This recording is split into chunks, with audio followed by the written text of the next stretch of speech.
नमस्कार दोस्तों, एक बार फिर से स्वागत है आप सभी का आपके अपने ऑनलाइन स्टडी प्लेटफॉर्म समग्र जीएस स्टडी पर। तो आशा है कि आप सब लोग स्वस्थ होंगे, मस्त होंगे और आपकी जो यूपी पैट की तैयारी है वो भी बेहतरीन चल रही होगी। तो दोस्त, आज से आपके पास मात्र 10 दिन का समय रह गया है। तो हम लोगों को फटाफट फटाफट बहुत जल्दी इसको कवर करना है। तो इसलिए मैंने ये कोशिश रहेगी अब कि आपको एक दिन में दो दो प्रैक्टिस सेट प्रोवाइड कराए जाएंगे। ठीक है, एक दिन में दो दो कराएंगे। आज का आपका सुबह एक मिल गया था और एक लेट नाइट आपको ये मिल जाएगा। ठीक है ना। तो दोस्त, सभी लोग लग जाइए, पूरे तन मन धन से लग जाइए, है ना, क्योंकि मौके बार बार नहीं मिलते हैं और इस बार का मौका काफ़ी महत्वपूर्ण होने वाला है। तो इसको जाने ना दीजिए, है ना। क्योंकि दोस्त, स्थिति बहुत गंभीर होती है। आप देख ही रहे हैं कि अभी जो एसएससी का प्रोटेस्ट चल रहा है, तो आप ये कहिए कि हमारा ये दुर्भाग्य है या यूं कहिए कि देश का दुर्भाग्य है। यहाँ पर कुत्तों को न्याय मिल गया है ना। कुत्तों को न्याय जल्दी मिल गया है, लेकिन ये जो यहाँ पर एस्पिरेंट हैं, हमारे प्रतियोगी परीक्षाओं के जो छात्र हैं, उनके साथ काफ़ी बर्बरता की जा रही है, लाठीचार्ज किया जा रहा है ना। तो दोस्त, मौके की नज़ाकत को देखते हुए आप अपनी तैयारी को बिल्कुल परफेक्ट रखिए और अधिक से अधिक स्कोर कर कर आने वाली जो यूपी की वैकेंसीज़ हैं उनमें अपनी एक सीट पक्की करिए, है ना।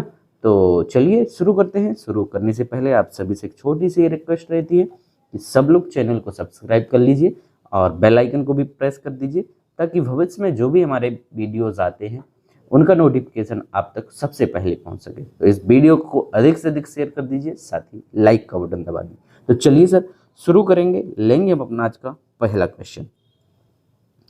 पहला क्वेश्चन हमारा यहाँ पर स्टार्ट हो रहा है क्वेश्चन नंबर 6 से, है ना, जो कि होने वाला है करंट का। ठीक, तो यहाँ पर हम लोग करंट के 10 क्वेश्चन फटाफट निपटाते हैं, चूंकि हमारे पास समय कम है। क्वेश्चन देखते हैं, कह रहे हैं कि अप्रैल 2025 में किसे 23वें विधि आयोग का अध्यक्ष नियुक्त किया गया है। ठीक है, 23वें विधि आयोग के अध्यक्ष आपके नियुक्त हुए हैं। कौन हुए हैं सर? अप्रैल 2025 में हुए थे। तो यहाँ पर हमारा राइट आंसर होगा ऑप्शन नंबर बी, न्यायमूर्ति दिनेश माहेश्वरी। कौन होंगे? दिनेश माहेश्वरी। राइट आंसर होगा आपका option number B. Next question है, मध्य प्रदेश के किस शहर में स्वच्छ भारत मिशन शहरी के तहत भारत का पहला सार्वजनिक निजी भागीदारी मॉडल ट्रिपल पी आधारित हरित कचरा प्रसंस्करण संयंत्र स्थापित किया जा रहा है? ठीक है सर, तो आप सभी को पता है कि लगातार लगभग 5 वर्षों से इंदौर शहर जो है वो स्वच्छता के मामले में पूरे देश में प्रथम स्थान प्राप्त करता आ रहा है और ये काफ़ी क्लीन सिटी है ना। ये काफ़ी क्लीन सिटी है। तो इसी सिटी में लगभग 55,000, कितना, 55,000 वर्ग फीट क्षेत्र में इस प्लांट का निर्माण किया जा रहा है। राइट आंसर होगा हमारा option number C. Next question है, 34वां सरस्वती सम्मान 2024 किसे प्रदान किया गया था? ठीक, तो 34वां जो सरस्वती सम्मान है दोस्त, ये आपका 2024, ये आपको मिले कब हैं? तो मिले हैं आपके ये मार्च 2025 में। मार्च 2025 में ये वितरित किए गए हैं। तो ये जो सम्मान मिला हुआ है आपका महामहोपाध्याय भद्रेश दास स्वामी जी के लिए। ठीक, राइट आंसर होगा option number B. Next question देखिए, नवा प्रश्न आपका, अप्रैल 2025 में किस राज्य में lab on wheels mobile science lab परियोजना का द्वितीय चरण शुरू किया गया है? ठीक है, लैब ऑन व्हील्स, है ना। तो इसका द्वितीय चरण आपका स्टार्टिंग हुआ है सर उत्तराखंड में। राइट आंसर होगा ऑप्शन नंबर डी। आगे बढ़िए, नेक्स्ट क्वेश्चन, तीसरा अंतर्राष्ट्रीय क्वांटम संचार सम्मेलन 2025 कहाँ आयोजित किया गया? कौन से नंबर का है ये? तीसरा क्वांटम संचार सम्मेलन आपका आयोजित किया गया है सर, कहाँ पर? न्यू दिल्ली में। राइट आंसर होगा ऑप्शन नंबर ए। कौन सा होगा? ऑप्शन नंबर ए। आगे बढ़िए, 11वां क्वेश्चन, अप्रैल 2025 में कौन सा बैंक ट्रेन में एटीएम लगाने वाला पहला बैंक बन गया है? ट्रेन में एटीएम लगाने वाला, काफ़ी इंटरेस्टिंग क्वेश्चन है। ठीक है, ये क्वेश्चन आपका आ भी सकता है। तो ट्रेन में एटीएम जो लगाया गया है वो बैंक ऑफ महाराष्ट्र के द्वारा लगाया गया है। राइट आंसर होगा मेरे भाई ऑप्शन नंबर सी। क्या हो जाएगा? ऑप्शन नंबर सी यहाँ पर बिल्कुल करेक्ट आंसर होगा। 12वां क्वेश्चन, अप्रैल 2025 में कितने क्षेत्रीय ग्रामीण बैंकों आरआरबी के विलय के संबंध में अधिसूचना जारी की गई है? ठीक है, तो कितने क्षेत्रीय बैंकों या आपके आरआरबी जो होते हैं, है ना, रूरल बैंक जो होते हैं, उनके विलय की अधिसूचना जारी की गई थी? तो सर ये आपके लगभग 26 बैंक, कितने 26 बैंकों का क्या किया गया? एकीकरण किया गया है। राइट आंसर होगा सर ऑप्शन नंबर डी। आगे बढ़िए, 13वां क्वेश्चन, प्रतिवर्ष विश्व जल दिवस कब मनाया जाता है? तो आपके दिवस में से एक ना एक क्वेश्चन जरूर आने वाला है, इसलिए आपको सारे दिवस तैयार करने हैं। रोज मैं आपको यहाँ पर प्रैक्टिस सेट में एक दिवस जो है पूछ ही ले रहा हूँ। तो राइट आंसर यहाँ पर 22 मार्च होगा आपका विश्व जल दिवस। विश्व जल दिवस 22 मार्च, right answer option number B. Next question है, 14वां प्रश्न है, जून 2025 में भारत में किस अंतर्राष्ट्रीय संगठन की अध्यक्षता हासिल की है? जून 2025 में भारत ने किस अंतर्राष्ट्रीय संगठन की अध्यक्षता आपकी हासिल की है? तो सर ये आपकी हासिल की है भारत ने अंतर्राष्ट्रीय प्रशासनिक विज्ञान संस्थान, ठीक है ना, अंतर्राष्ट्रीय प्रशासनिक विज्ञान संस्थान। इसका जो मुख्यालय है बेल्जियम के ब्रुसेल्स में है। कहाँ पर है? ब्रुसेल्स में स्थित है। राइट आंसर होगा सर ऑप्शन नंबर आपका सी। 15वां देखिए, मार्च 2025 में संपन्न कबड्डी विश्व कप 2025 में पुरुष कबड्डी का खिताब किस देश ने जीता था? ठीक सर, पुरुष कबड्डी का खिताब। तो कबड्डी में भैया हमसे बेहतर कौन हो सकता है? बचपन ही से खेलते हैं अपन लोग, है ना, बचपन से ही जिस खेल को खेलते हैं उसमें अपना जलवा कायम रहता है। भारत यहाँ पर आपका 2025 का जो है विश्व कप जीता है इसने कबड्डी का। राइट आंसर होगा ऑप्शन नंबर ए। आगे बढ़िए सर, यहाँ से आपके हिंदी के पास क्वेश्चन आने वाले हैं। कह रहे हैं कि भ्रमर शब्द के पर्यायवाची शब्द का चयन कीजिए। भ्रमर काफ़ी पूछा जाता है क्वेश्चन, लगभग सभी को पता होना चाहिए, इजी भी है। तो राइट आंसर होगा हमारा यहाँ पर क्या? ऑप्शन नंबर ए। आप लोग भी कभी कभी मार दिया करें ना, यहाँ पर कमेंटबाजी करते नहीं हैं, थोड़ा कमेंट किया करें, मेरे भी चैनल की रीच बढ़ेगी, है ना, तो हमें भी थोड़ा खुशी होगी, आप लोगों का सहयोग मिलेगा तो, है ना। चलिए सर, 27 है, त्यागपत्र उपन्यास किसकी रचना है? शानदार सा क्वेश्चन आपके लिए। त्यागपत्र जो उपन्यास है, कह रहे किसकी रचना है ये, बताइए किसकी है? राइट आंसर होगा यहाँ पर option number B, Jainendra Kumar. किसकी रचना है? जैनेन्द्र कुमार की। आगे बढ़िए, गाड़ी और गाड़ी शब्द युग्म के लिए सही अर्थ आपको चुनना है, ठीक है। तो गाड़ी आपकी किसके लिए कहा जाता है? तो गाड़ी आप कहते हैं आपका जो वाहन होता है ना, किसके लिए कहते हैं? वाहन के या यान के लिए, और गाड़ी यानी गहरी, है ना, गहरी। तो राइट कहते नहीं, गाड़ी मित्रता है, गाड़ी मित्रता है, राम और श्याम के बीच गाड़ी मित्रता यानी कि गहरी मित्रता है। राइट आंसर हो गया ऑप्शन नंबर डी। 29वां, निम्नलिखित में से वाक्य के शुद्ध रूप का चयन कीजिए। चलिए भैया पढ़ेंगे इसको। वह एक विदुषी महिला थी। विदुषी महिला थी वह एक विद्वान महिला थी, वह एक महिला विद्वान थी। ठीक सर, तो कौन सा होगा यहाँ पर आपका? यहाँ पर होना चाहिए महिला के लिए विद्वान का क्या प्रयोग होता है? विदुषी होता है। महिलाओं के लिए महिलाएं क्या होती हैं? विदुषी होती हैं। राइट आंसर होगा आपका ऑप्शन नंबर ए, वह एक विदुषी महिला थी। 30वां प्रश्न है, जैनेन्द्र शब्द का संधि विच्छेद क्या होगा? बताइए सर, जैनेन्द्र का। तो जैनेन्द्र का जब हम लोग संधि विच्छेद करेंगे तो दो चीजें आपको मिलेंगी, जैन मिल जाएंगे और Indra. Right answer option number D. चलिए सर, यहाँ से आपका शानदार सा जो सेगमेंट है वो आपका जीके का है। बहुत ही शानदार क्वेश्चन होने वाले हैं दोस्त, बने रहिए अंत तक और वीडियो को साथ में लाइक भी कर दीजिए, ठीक है। लाइक करते चलिए आप लोग, है ना। क्वेश्चन हमारा डॉट डॉट बौद्ध धर्म में भिक्षुणी बनने वाली प्रथम महिला थी, ठीक है। तो बौद्ध धर्म की जो सबसे पहली भिक्षुणी थी, है ना, भिक्षुणी थी, उनका नाम आपका क्या था? तो ये थी महाप्रजापति गौतमी। कौन थी? महाप्रजापति गौतमी। राइट आंसर होगा मेरे भाई ऑप्शन नंबर ए। चलिए सर, नेक्स्ट क्वेश्चन की ओर मूव करेंगे। क्वेश्चन है हमारा कि किस मंदिर को ब्लैक पैगोडा के नाम से भी जाना जाता है? ठीक है, ये क्वेश्चन कई बार अपन ने रिपीट किया है, वैसे आपको सही कर देना ही चाहिए इसको। बताइए फटाफट, 52 का आंसर मार दीजिए, क्या होगा? ब्लैक पैगोडा आपको बताया है मैंने कई बार। राइट आंसर होगा सूर्यदेव मंदिर कोणार्क का। कहाँ का है सर? कोणार्क का आपका सूर्यदेव मंदिर। राइट आंसर होगा ऑप्शन नंबर सी। कहाँ पर स्थित है? पुरी में है, ओडिशा के पुरी में। चलिए 53 है, चंद्रगुप्त द्वितीय ने अपनी पुत्री का विवाह निम्नलिखित में से किस वंश में करवाया था? चंद्रगुप्त द्वितीय ने अपनी पुत्री का विवाह कह रहे कि किस वंश में कराया था सर? तो इसने कराया था अपनी पुत्री का विवाह वाकाटक वंश में। कौन से वंश में? वाकाटक वंश में। वाकाटक वंश का जो राजा था रुद्रसेन द्वितीय, रुद्रसेन द्वितीय, ठीक है, द्वितीय से इन्होंने अपनी पुत्री का विवाह कराया था। नेक्स्ट है, किस लोधी शासक 1489 ईस्वी से 1517 ईस्वी का वास्तविक नाम निजाम खां था? निजाम खां बताइए, निजाम खां किसका नाम था? तो भैया निजाम खां जो नाम था वो था सिकंदर लोधी का। किसका? सिकंदर लोधी का था। राइट आंसर होगा ऑप्शन नंबर ए। 55वां प्रश्न देख लीजिए, अकबर के कहने पर महजर का दस्तावेज किसने तैयार किया? अकबर के कहने पर महजर का दस्तावेज, ठीक है, तो सर ये दस्तावेज तैयार किया गया था किसके द्वारा? शेख मुबारक के द्वारा। राइट आंसर होगा ऑप्शन नंबर सी। चूंकि अपने पास समय जो है वो क्या है, कम है, इस वजह से अपन थोड़ा लंबे तरीके से इसको डिस्क्राइब नहीं कर सकते, क्योंकि वीडियो काफ़ी लंबी हो जाती है ना। फिर काफ़ी लोग ऐसे हैं जो वीडियोस को नहीं देखते हैं, तो इसलिए मैं आपको फटाफट अंदाज में इसको करा रहा हूँ, है ना, रैपिड फायर समझ लीजिए। स्वतंत्र बंगाल राज्य की स्थापना किसने की थी?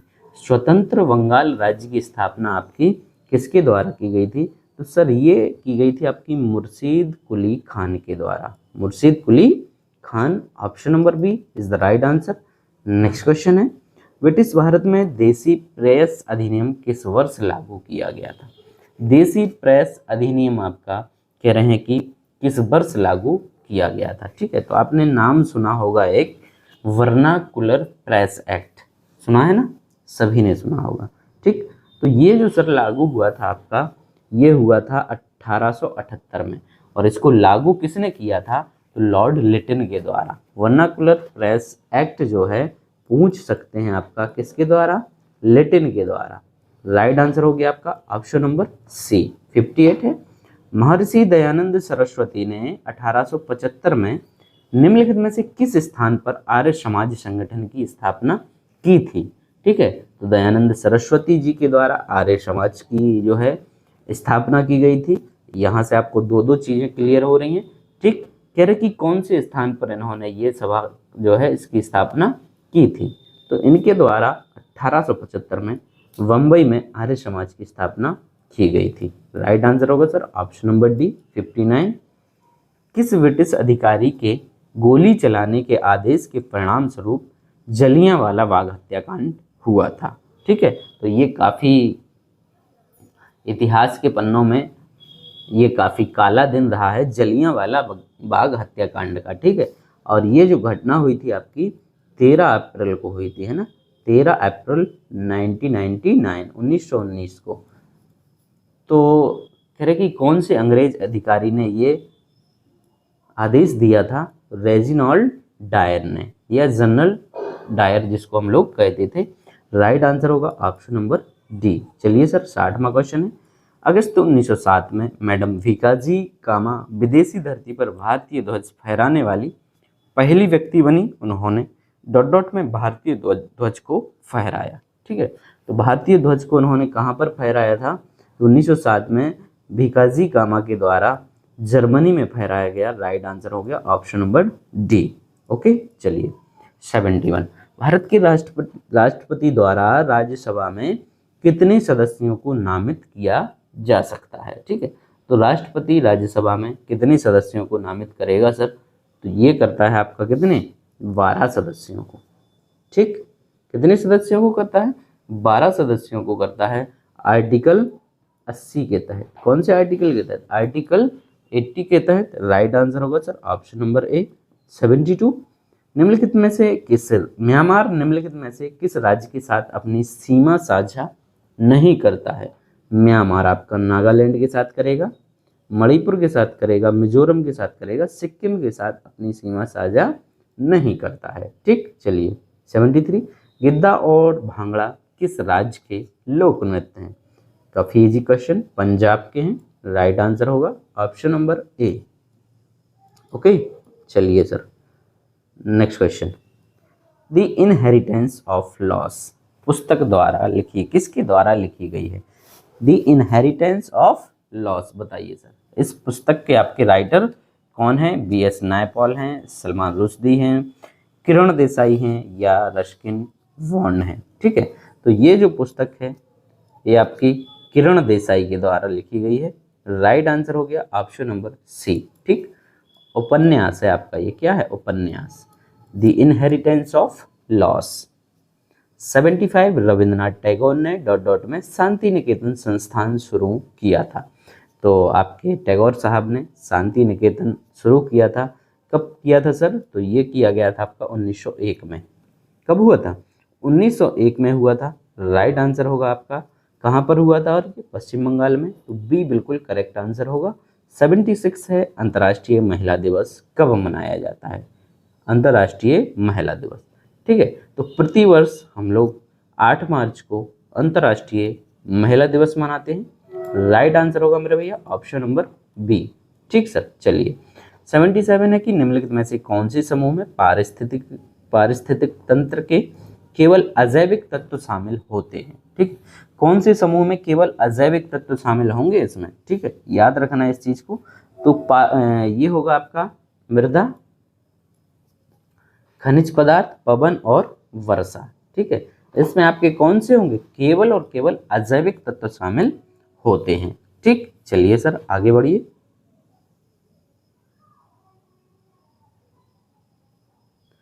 नेक्स्ट क्वेश्चन है कि भारत WTO विश्व व्यापार संगठन का आपका WTO का सदस्य भारत कब बना था? बहुत ही बढ़िया क्वेश्चन है। कल के उसमें अपन ने पढ़ा था कि इसकी स्थापना कब हुई थी। ठीक ना, स्थापना आपकी कब हुई थी? WTO की। ठीक है, तो इसकी जो स्थापना हुई थी वो हुई थी कब? 1995 में। ठीक है ना, 1995 में, पिछली सेट में अपन ने पढ़ा है, सुबह ही आपने पढ़ा होगा। ठीक है, तो ये हुई थी आपकी 1 जनवरी। कब हुई थी सर? 1 जनवरी 1995। तो भारत जो है आपका स्टार्टिंग से ही इसका सदस्य है, इसकी स्थापना के वर्ष से ही भारत इसका जो है वो सदस्य है। ठीक, चलिए आगे बढ़ते हैं। सूची 1 का सूची 2 से मिलान कराना है। चलिए कराइए मिलान, आप लोग कराते हैं मिलान। बुल्गारिया कह रहे हैं कि राजधानी क्या होगी सर बुल्गारिया की? बताइए, बुल्गारिया की जो राजधानी है आपकी वो है सोफिया। क्या है बुल्गारिया की? सोफिया है। जॉर्जिया की है आपकी वितलिसी, है ना, वितलिसी, क्या नाम है। फिर आगे चलते हैं। आइसलैंड, आइसलैंड की आपकी है रिक्याविक, रिक्याविक। बचता है आपका नॉर्वे, नॉर्वे की है ओस्लो, नॉर्वे की क्या है? ओस्लो है। तो यहाँ से आपका राइट आंसर जो निकल के आ रहा है वो होगा ऑप्शन नंबर ए। क्या है? Option number A is the right answer. Next 80वां प्रश्न आप लोग देख लीजिए। 80वां प्रश्न है आपका, कह रहे सूची 1 का सूची 2 से यहाँ पर भी आपका मिलान करना है। चलिए करिए मिलान। राज्य और उसके ये पर्यटक क्षेत्र, ठीक है सर। तो गुलमर्ग आपका कहाँ पर है? गुलमर्ग जम्मू कश्मीर में है। ठीक है, जम्मू कश्मीर में है गुलमर्ग। फिर कह रहे हैं कि हिमाचल प्रदेश का जो है वो है आपका कसौली।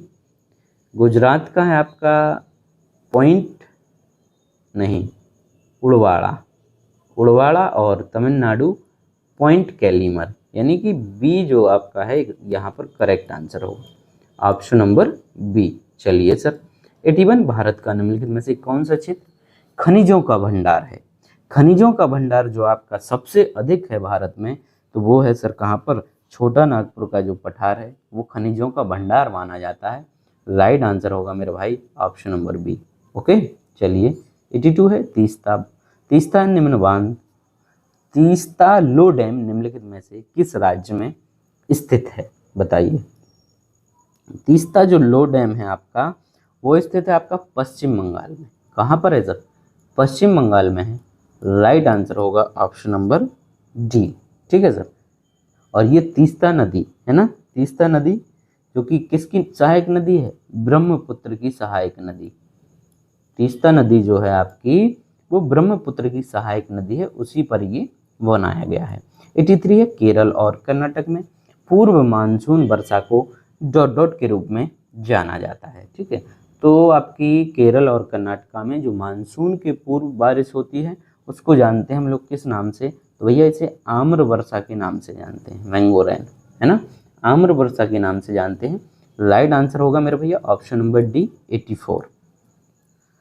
मध्य अक्षांश के तटीय क्षेत्रों में डॉट डॉट प्रकार के वन पाए जाते हैं। मध्य अक्षांश, ठीक है, मध्य अक्षांश के तटीय क्षेत्रों में किस तरीके के आपके वन पाए जाते हैं? तो शीतोष्ण और कैसे सदाबहार वन, शीतोष्ण होंगे और सदाबहार होंगे, क्योंकि यहाँ पर बारिश आपकी अधिकतर होती रहती है ना, मध्य अक्षांश। तो यहाँ पर कंटिन्यू बारिश होने की वजह से यहाँ पर सदाबहार आपके वन पाए जाएंगे। चलिए नेक्स्ट है, विश्व का सबसे ऊंचा पठार कौन सा है? विश्व का सबसे ऊंचा पठार आपका कौन सा है सर? तो ये है तिब्बत का पठार। तिब्बत का पठार विश्व का सबसे ऊंचा पठार है, याद रखना है। राइट आंसर होगा ऑप्शन नंबर बी 86। हरित क्रांति का पहला चरण मुख्य तौर पर 2 फसलों और उनके उगाए जाने वाले क्षेत्रों तक सीमित था। निम्नलिखित में से कौन सा युग इन 2 फसलों का सबसे अच्छा निरूपण करता है? बताइए। तो हरित क्रांति का जो सर्वाधिक प्रभाव पड़ा है मेरे दोस्त, वो किस पर पड़ा था? तो गेहूं पर और चावल की फसल पर। ठीक है, गेहूं और चावल की फसल पर। राइट आंसर होगा सर ऑप्शन नंबर ए 87 है। नीति आयोग का पदेन अध्यक्ष कौन होता है? ठीक है, तो नीति आयोग आपका पहला था, पहले क्या था? योजना आयोग। ठीक है, हमारे मोदी जी ने इसको नाम बदल कर दिया नीति आयोग। तो इसका पदेन सभापति या अध्यक्ष होता है प्रधानमंत्री। कौन होता है? प्रधानमंत्री होता है। राइट आंसर होगा ऑप्शन नंबर सी। चलिए सर 88, उदारीकरण के लिए निम्नलिखित में से किस विधि का उपयोग किया जा सकता है? उदारीकरण आपको बताया था, है ना। तो उदारीकरण में आपका अधिकांश उद्योगों में लाइसेंसिंग अनिवार्यता को समाप्त करना। ठीक है सर, तो इस विधि का आपका उपयोग किया जा सकता है। राइट आंसर होगा सर ऑप्शन नंबर ए 89 है। इनमें से कौन सा किसी अर्थव्यवस्था के तृतीय क्षेत्र का एक घटक है? तृतीय क्षेत्र, पहला आपका जो नेचुरल रिसोर्स से आपको चीज़ें प्राप्त होती हैं ऊपर पहले में आता है ना, पहले में आएगा। दूसरा आपका इंडस्ट्री वगैरह, है ना, और तीसरा जो होता है वो सर्विस सेक्टर आपका होता है। ठीक है, तो यहाँ पर कह रहे हैं कि तृतीय क्षेत्र का एक घटक आपका इनमें से कौन सा होगा? तो तृतीय क्षेत्र का घटक होना आपका सेवाएं आपकी किस में आएंगी?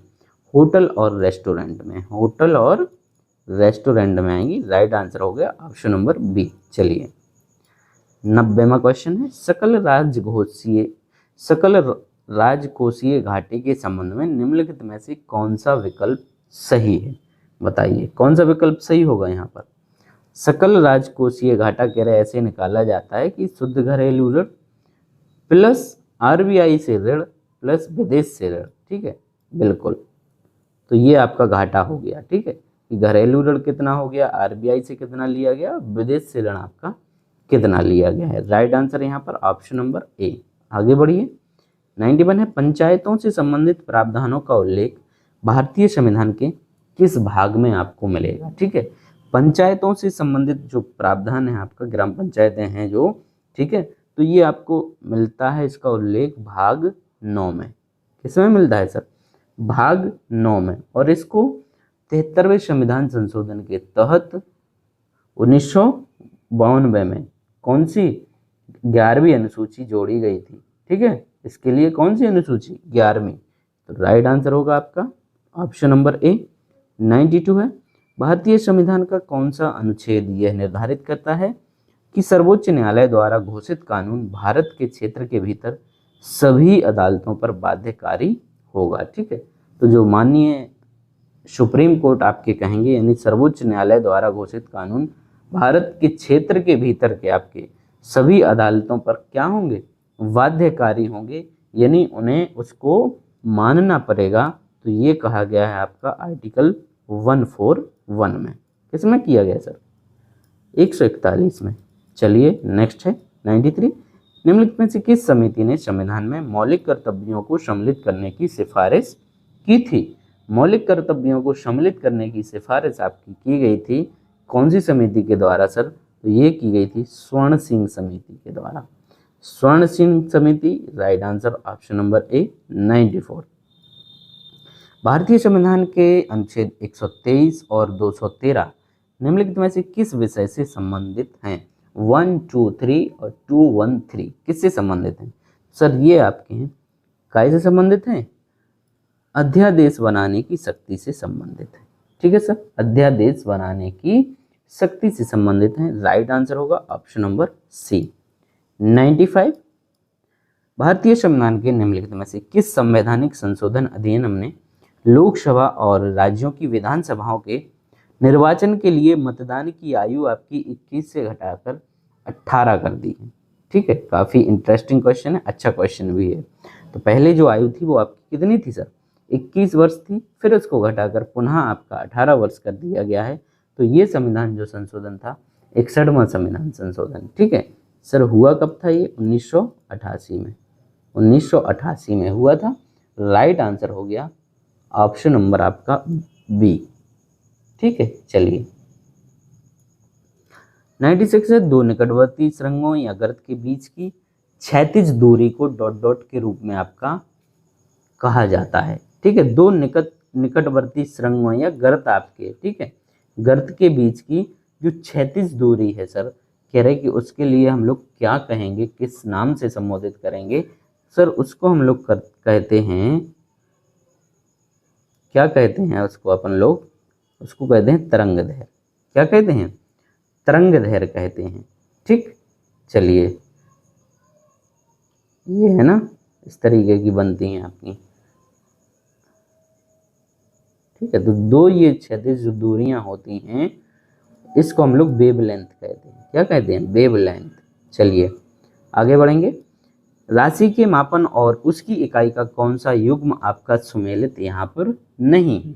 तापमान को हम लोग केल्विन में नापते हैं, जी हाँ नापते हैं।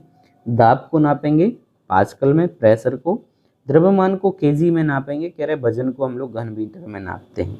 वजन को काय में नापते हैं सर? वजन को घन मीटर में नापोगे क्या? नहीं नापते हैं ना, वजन को आप लोग घन मीटर में नहीं नापेंगे। वजन मतलब आपका हो जाना चाहिए क्या? भार, या जिसको हम लोग कहते हैं वेट। ठीक है सर, तो वेट को आप काय में नापेंगे? वेट आपका बल भी जिसको कह सकते हैं तो न्यूटन होता है इसका, है ना, न्यूटन के लगभग आप इसको प्रदर्शित कर सकते हैं। चलिए न्यूलैंड्स के अष्टक नियम के अनुसार निम्नलिखित में से किसमें सोडियम के समान गुण होते हैं?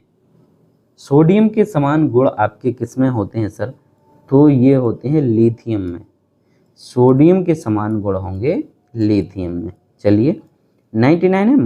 माइटोकॉन्ड्रिया में डॉट डॉट नहीं पाया जाता है। माइटोकॉन्ड्रिया में आपका कह रहे हैं कि क्या नहीं पाया जाता है? ईस्ट, शैवाल, कवक या जीवाणु। ठीक है, तो जीवाणु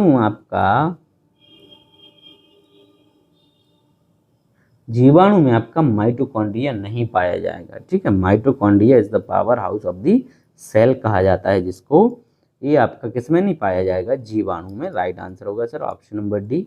अंतिम प्रश्न है, चिकनगुनिया डॉट डॉट मच्छर के काटने के कारण होने वाला एक संक्रमण है। ठीक है, तो सर चिकनगुनिया जो रोग है ये मच्छर के काटने से पैदा होता है या फैलता है।